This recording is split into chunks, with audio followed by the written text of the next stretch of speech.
Señoras y señores, buenas noches. Si pierdes la calma, alguien puede perder mucho más. Este ha sido el eslogan de la última campaña anual de la Dirección General de Tráfico para prevenir los accidentes de circulación. 30 minutos ha querido conocer qué hay detrás de cada una de estas campañas, quiénes las diseñan y por qué han evolucionado tanto de ser simples recomendaciones en los años 80 a mostrar con toda su crudeza las consecuencias de los accidentes de tráfico. El reportaje Accidentes en Escena muestra desde dentro cómo son las principales imprudencias que se cometen en la carretera. Lesionados de médula por accidentes de tráfico, psicólogos, Guardia Civil de atestados y expertos en reconstrucción de siniestros explican a 30 minutos por qué el ser humano se transforma en cuanto se sienta al volante.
Yo podría haber sido el culpable de esto.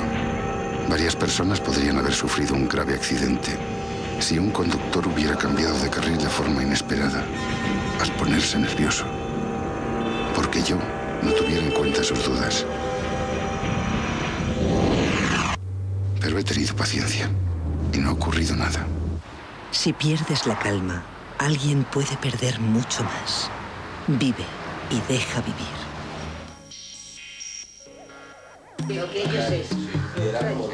Como cada año, una agencia de publicidad gana el concurso convocado por la DGT para diseñar la campaña anual de concienciación sobre accidentes de tráfico. Estos son los responsables de la agencia de publicidad Low, quienes este año, de la mano de la productora O-Video, elaboraron 5 spots.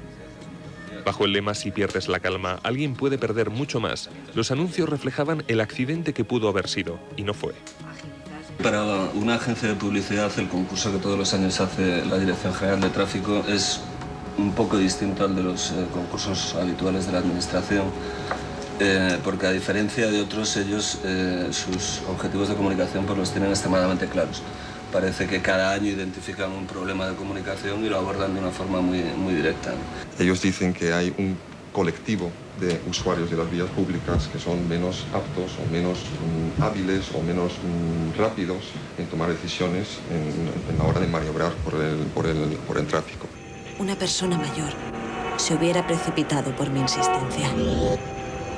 Al intentar caminar deprisa, si yo hubiera querido pasar... Sin tener cuidado.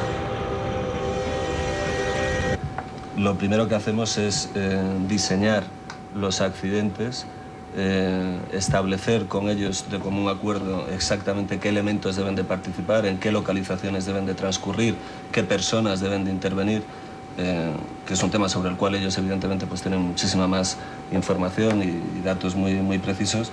Intentar diseñar muy claramente a nivel de planos cómo van a ser esos accidentes y a partir de ahí bueno, empezar un trabajo realmente muy denso, porque fueron solamente 3 semanas para producir 5 películas, que realmente es muy poco tiempo. Y bueno, intentar que desde el punto de vista cinematográfico todo lo que nosotros habíamos hecho sobre una mesa, pues el espectador lo pudiera entender.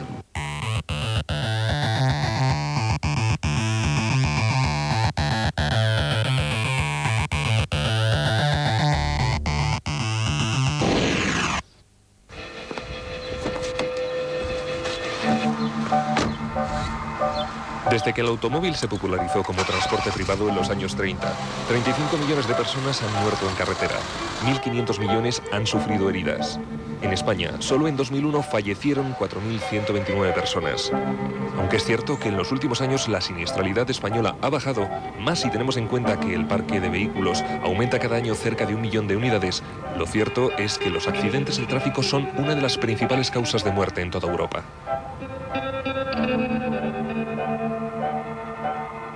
A la hora de explicar el accidente y sobre todo a la hora de aplicar medidas preventivas, es muy importante saber dónde tenemos el problema. ¿El problema está en que la gente ejecuta mal las maniobras o el problema es que la gente toma mal las decisiones? Dicho con un ejemplo gráfico, ¿es que hemos adelantado mal o es que no debíamos haber adelantado? Se sabe que la mayor parte de los accidentes se deben a una toma de decisiones errónea.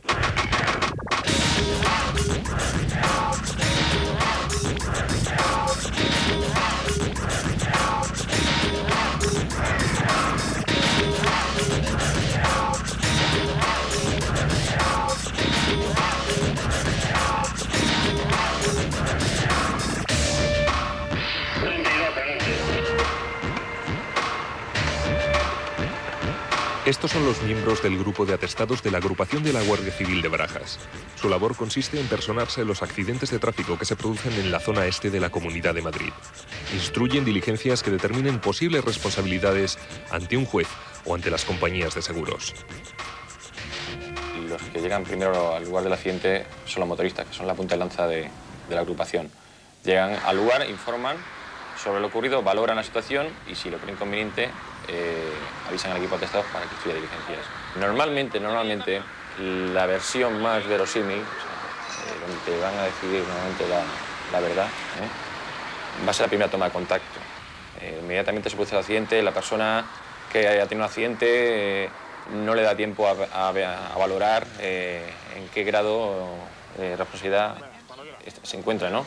Entonces normalmente te suelen contar lo que ha ocurrido realmente. Otra cosa es que haya sido trasladado a un centro hospitalario y bueno, pues ahí le da tiempo a pensar un poco más sobre lo ocurrido y si cree que ha podido provocar el accidente, a tergiversar un poco los hechos en su favor. ¿Qué le ha ocurrido, caballero? ¿Qué le ha ocurrido en el accidente? ¿Conoce usted el tramo de vía? ¿Lo conoce? ¿Ha pasado alguna vez? ¿No? Vale, pues no se preocupe usted, ¿vale? 32, adelante. Somos como conducimos, ¿no? Y bueno, cada persona tiene sus problemas, tiene una vida propia y evidentemente cuando cogemos el volante pues nuestro estado de ánimo se transmite ahí en la conducción, ¿no? Más o menos agresivo, más o menos tranquilo, más o menos rápido o más prudente. Es duro comunicarlo luego a la familia, que a un familiar suyo directo haya fallecido, ¿no? Y se nos han dado situaciones, evidentemente, de muchas veces afectarnos a nivel personal, y eso es inevitable, ¿no? Por mucho que uno se quiera endurecer, uno se pone en la situación de esa persona y es lamentable, ¿no? El hecho de ver a esa persona que, bueno, que queda marcada para toda su vida, ¿no? Tráfico, buenos días. En Madrid está situado el principal de los centros de gestión de tráfico que tiene la DGT. Desde aquí, en virtud de una extensa red de cámaras, agentes, helicópteros y paneles, se controla buena parte del tráfico nacional.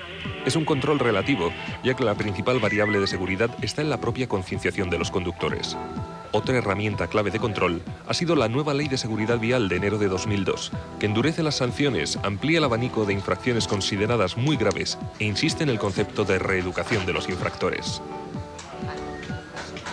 Yo creo que Estados Unidos, que es un país avanzado y evolucionado, nos dio de alguna manera un ejemplo y una solución para el tema de los accidentes de tráfico. Ellos tenían casi 100.000 muertos al año, actualmente tienen en torno a 45.000 y bueno, consiguieron este objetivo en buena medida con educación, pero también con una limitación drástica de la velocidad y con una limitación drástica del consumo de alcohol. Yo creo que nuestro país, comparado con Estados Unidos, tiene mucha tolerancia con los infractores, con los que están quitando la vida a otras personas. Debería haber quizá, aparte de más formación, un endurecimiento con aquellos que reiteradamente no es que pongan en peligro su vida, sino que por desgracia se la arrebatan a otras personas que yendo prudentemente por la carretera tienen que soportar las imprudencias de un pequeño grupo de conductores, también hay que decirlo, que no son conscientes del daño y el dolor que están causando. Yo podría haber sido la culpable de esto. 2 coches podrían haber chocado en un cruce. Al salir uno de ellos sin tiempo suficiente. Yo creo que la gente ha dicho, por fin un año en el que tráfico, bueno, no es tan dramático, ¿no?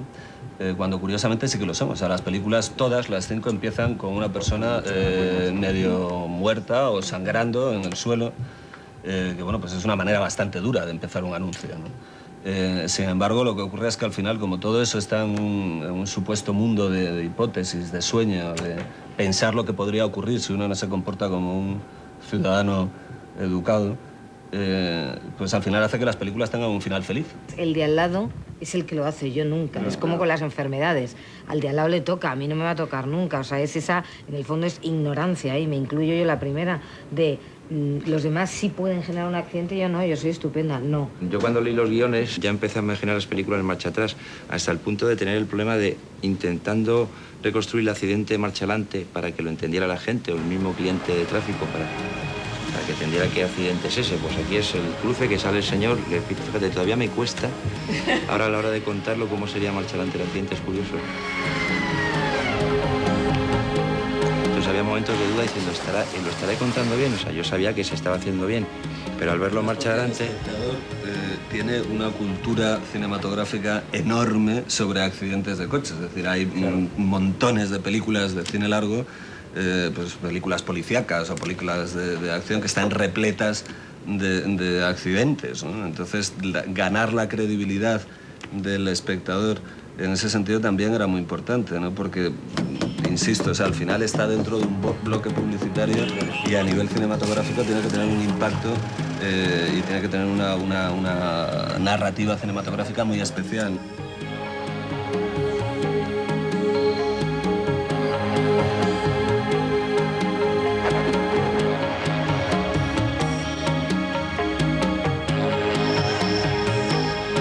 Uno de los problemas fueron los permisos, evidentemente, porque al tener tan poco tiempo, aunque la Dirección General de Tráfico nos daba una carta donde pedía a los ayuntamientos, en fin, donde pedíamos los permisos que por favor nos agilizasen, etcétera, pues había una en concreto que era la M45, que es donde hemos rodado uno de los spots de la autopista, que tuvimos muchos problemas. Yo creo que utilizamos en esa autopista como 20-25 coches para hacer que pareciera que hay una autopista con tráfico. Yo creo que era el día que más equipo había, que eran 100 personas. Y luego además, ¿os acordáis que había una carretera pegada? Sí, que también la cortamos, porque claro, por seguridad, porque de repente el coche, como dice Mario, existe ahí un porcentaje que no controlas. Imagínate que se va al sentido contrario y creamos un accidente. O sea,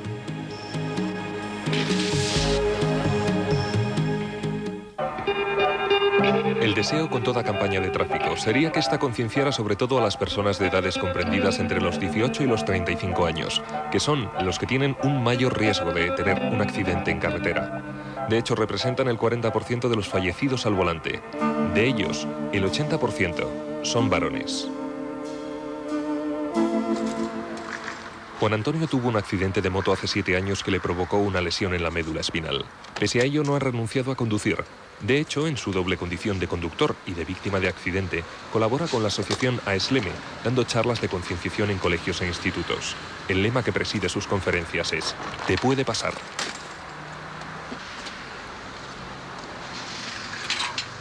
Yo de todas formas era de los que conducían tranquilo, nunca me ha gustado velocidad y tal. Pero sí cambia, fallos o cosas que hacías antes mal, sí se modifican cuando ha pasado esto, y más si colaboras en campañas de este tipo. Sí queda como una fobia, por así decirlo, ¿no? Como un estar pendiente de lo que está pasando, de otros conductores, pues en mi caso mirar siempre a las motos, mirar a la gente que va sin casco.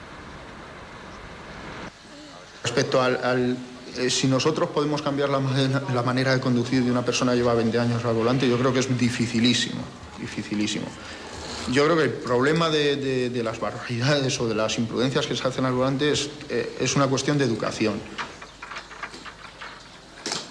El eslogan de la campaña es "te puede pasar". Yo creo que es un eslogan bastante aceptado porque todo el mundo tenemos la falsa creencia de que esto no puede pasar. Yo tuve el accidente, y el mío fue un accidente de tráfico hace 7 años, y yo no me imaginaba que esto pudiera pasar. Hacía una vida normal hasta el día del accidente. Prevenir estos accidentes, puesto que la mayoría de ellos es por alguna imprudencia, pues yo creo que se podría prevenir al 100% si respetamos normas de circulación y límites de velocidad, pero aún así nos podemos ver implicados en un accidente de tráfico.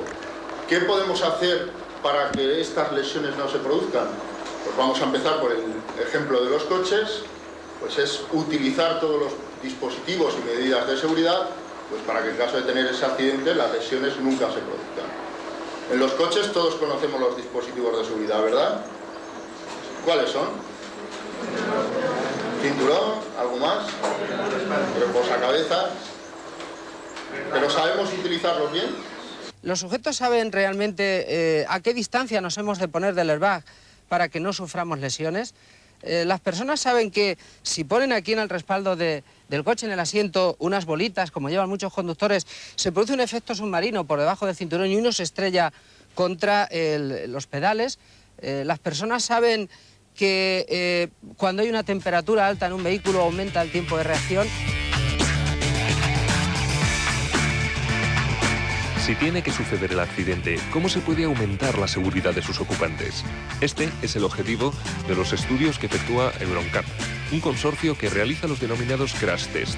Para determinar el grado de seguridad en un accidente, se somete al vehículo a 3 tipos de choque: frontal, impacto lateral y colisión lateral contra poste rígido. Dentro del coche se colocan dummies o maniquíes, con diversos sensores en todo el cuerpo que recogen las posibles lesiones que sufrirían los ocupantes en caso de accidente.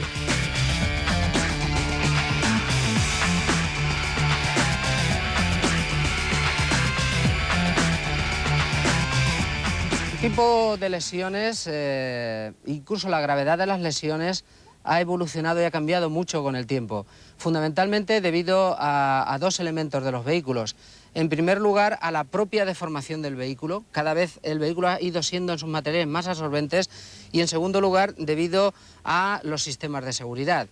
No olvidemos, por ejemplo, que el reposacabezas apareció como un elemento de lujo y luego se vio que el efecto látigo era menor en los que tenían reposacabezas. El hecho de que haya unos cinturones más sofisticados con pretensores que hacen que se ciña muy bien en el momento del accidente y que luego permitan una pequeña holgura, o el hecho de la aparición de los airbags, ha modificado bastante el sistema de lesiones y desde luego ha hecho que la gravedad del accidente sea muchísimo menor que era, por ejemplo, hace 15 años.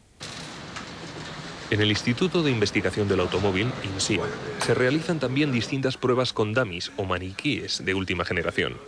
Cada prueba de choque con un vehículo requiere una compleja preparación del maniquí para después recoger toda la información. Este que tenemos aquí en concreto es un maniquí de última generación. Está en este momento en desarrollo por parte de los Estados Unidos y está en un programa de evaluación dentro de la Unión Europea. ¿Qué es lo que se está haciendo? Se han definido unos criterios de respuesta que tienen que cumplir las diferentes partes del maniquí. Parte del pecho, parte del abdomen, los fémures, etcétera, que tienen que parecerse en la situación de impacto lo más parecido posible a lo que es la respuesta de una persona humana. Por ejemplo, aquí tenemos una pierna de lo que es este maniquí, del TOR, y una de las características pues, que incluye es el tendón de Aquiles, como podemos ver aquí, que en los predecesores pues, no estaba incluido. Este tendón de Aquiles lo que hace es representar con mayor biofidelidad la estructura real que tiene una pierna humana.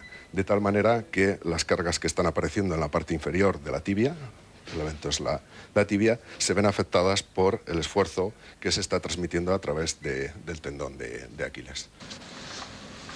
El INSIA también está especializado en obtener representaciones virtuales por ordenador de accidentes de tráfico reales. Los destinatarios de sus investigaciones son la propia DGT y en ocasiones los jueces, ante quienes se presentan informes periciales. Los programas informáticos que llevan a cabo la reconstrucción dinámica del accidente se basan en en trabajar como datos de partida con toda la información que se ha recogido previamente en el escenario del accidente, sean huellas, daños de vehículos.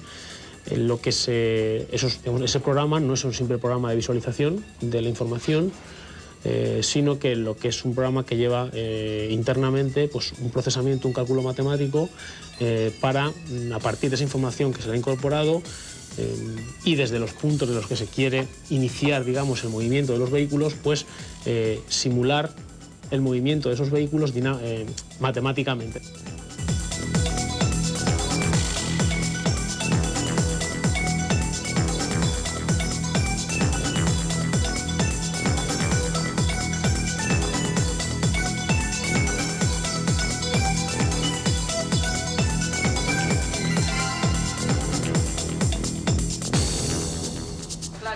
La historia de Marco Goyos es la historia de la asociación que preside, AESLEME, una lucha consagrada a divulgar las lesiones de médula espinal producidas por los accidentes de tráfico.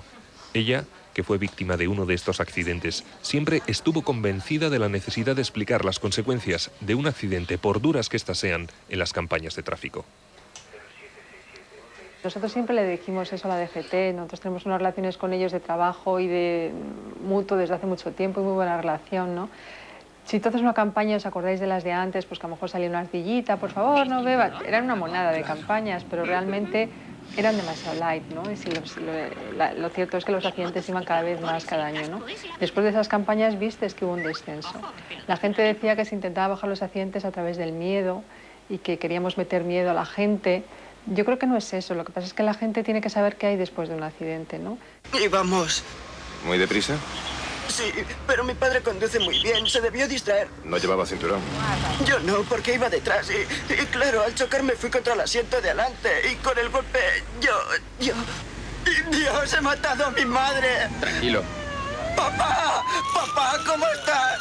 Mamá, ¿cómo está mamá? No lo sé, creo que está mal. Por favor, hagan algo, que mi madre se muere. La historia de las campañas de prevención de accidentes de tráfico pues es la misma historia que la Dirección General de Tráfico. La Dirección General de Tráfico nace hace casi 43 años, en el mes de julio de 1959, y desde el primer momento, pues una de sus partes importantes, de sus unidades importantes, fue la unidad de divulgación. Ciclistas por la derecha, uno Desde tras otro. las iniciales simbólicas, Revise sus luces. donde se invitaba a las conductas adecuadas siempre para no tener accidente, pero sin mostrar el accidente, sin mostrar sus consecuencias, sino de una forma suave. Quizá también porque entonces la sociedad no admitía ese tipo de fotografías o de películas, que después la propia sociedad ha ido evolucionando. Los propios periódicos pues, de los años 60 no publicaban personas muertas o personas heridas, personas sangrando. Después se ha ido implantando de una forma bastante natural. Llegó un punto donde, si bien hay que reconocer que no fue una originalidad española, sino inspirado en algo que ya se había hecho en algunos otros países, no europeos, pero sí en otros países, demostrar la crudeza del accidente, de sus consecuencias y de mostrar el accidente con su viveza, con su sangre, con su dolor. A veces no tanto el accidente en sí mismo, sino sus consecuencias posteriores hacia las personas que lo han sufrido o hacia las personas de alrededor. Víctima de una conducción temeraria. Es cierto que no nos hemos mantenido creciendo, que hemos tenido alguna especie de dientes de sierra, porque no puede ser un crecimiento permanente. No podemos crecer en dramatismo, en crudeza. ¿Somos capaces de cambiar las conductas de las personas a través de una campaña? Pues pensamos que sí, pero no radicalmente, no de forma inmediata. Es una siembra que se va haciendo y que yo creo que ya se está haciendo la recolección, ya estamos viendo resultados. Yo creo que están equivocados aquellos que piensan que en el futuro, porque tengamos coches inteligentes o carreteras inteligentes, no vamos a tener accidentes. Hay que conseguir también tener conductores inteligentes. Cuando cogemos un coche es que nos transformamos de verdad. ¿En qué sentido? El organismo y la mente saben que se pone en una situación de alto riesgo, donde la toma de decisiones tiene que ser muy rápida, donde uno está poniendo en juego su vida, y esto hace que se produzca una cierta convulsión desde el punto de vista físico y psicológico en el sujeto. Lógicamente, esta convulsión es algo que lo prepara al sujeto para dispararle, por ejemplo, las conductas violentas. Si a eso le unimos la impunidad, el anonimato y la posibilidad de huida que uno tiene dentro de un vehículo con motor, en ello quizá encontramos la explicación de por qué sufrimos esa fuerte transformación, que yo creo que en el fondo lo que hace es sacarnos lo que somos, porque el coche se convierte como en un amplificador de nuestra conducta o como una especie de lente de aumento. De 0 a 100 en 7 segundos. ¿Cuál es el problema de la velocidad de fondo? Porque también hay que hablar de esto. El problema es que la velocidad es un valor social. Y que hemos dicho que conducimos como vivimos. En una sociedad de vértigo, de agitación, de prisas, va a ser muy difícil que podamos controlar la velocidad de los conductores, porque eso está muy enraizado en nuestra sociedad. Quizá incluso el propio planteamiento que tenemos del traslado o del viaje. Siempre estamos obsesionados con el final, con el destino, y a veces no nos preocupamos de disfrutar incluso del propio viaje, ¿no? Yo podría haber sido el culpable de esto. Una conductora joven podría haber tenido un accidente al perder el control de su coche por conducir demasiado rápido. Una cosa que nos daba mucho miedo era que realmente ocurriera algo allí, ¿no? Porque aunque son especialistas y son profesionales, no deja de ser un accidente. Es decir, el propio especialista, Ángel Planas, decía, en el momento en el que el coche cae, y, o sea, hace la vuelta de campana y vemos todos que se arrastra, eso sí, marcha atrás, ahí era una rampa que él cogía, bueno, pues bastante velocidad, y el coche, una vez que se eleva y gira y se arrastra, él decía que ahí ya no controla el coche, que ya no sabe lo que va a suceder.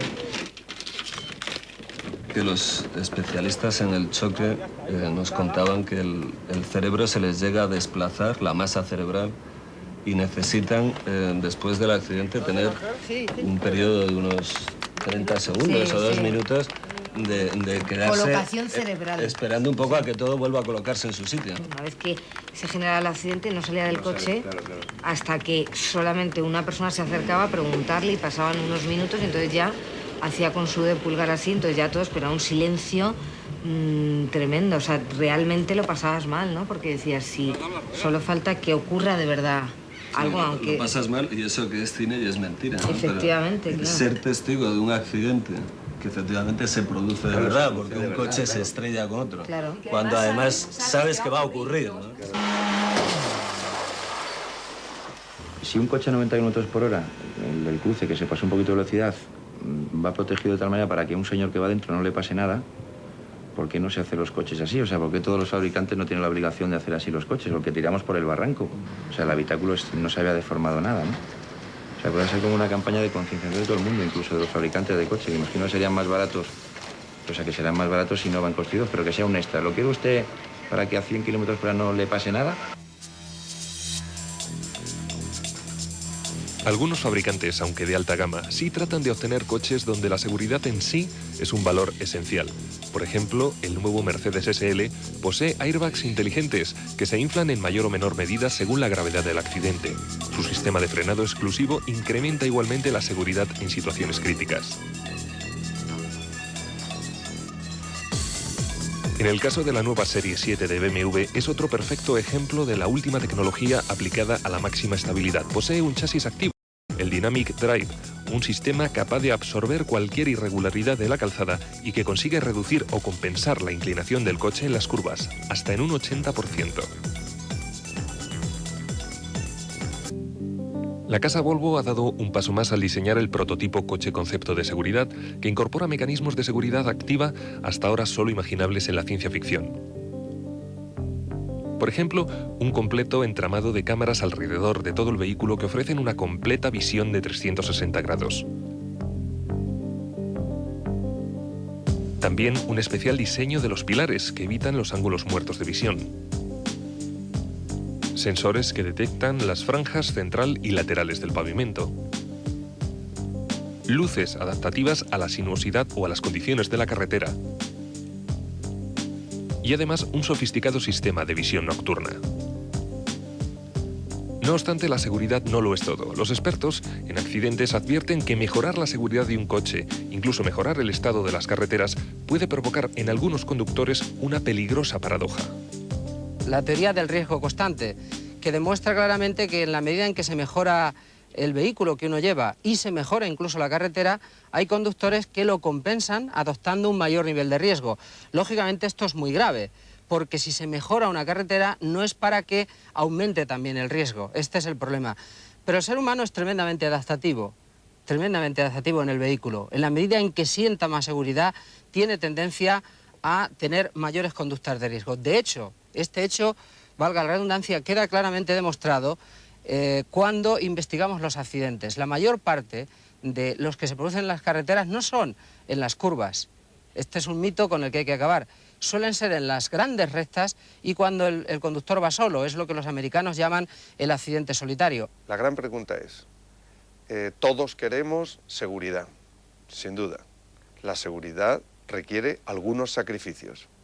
Y la pregunta es, ¿estamos dispuestos a hacer los sacrificios que requiere el logro de esa seguridad? Suecia, Dinamarca, incluso Alemania, el Reino Unido han logrado unos resultados, una evolución de la siniestralidad en carretera espectaculares. Pero claro, vamos a Dinamarca y alquilamos un coche o vamos en nuestro propio coche y al entrar en Dinamarca vemos que pone velocidad máxima en Dinamarca a 90 km por hora y que además, si nos ponemos a 90 km por hora, no nos adelanta ningún coche. Ellos han asumido ese sacrificio.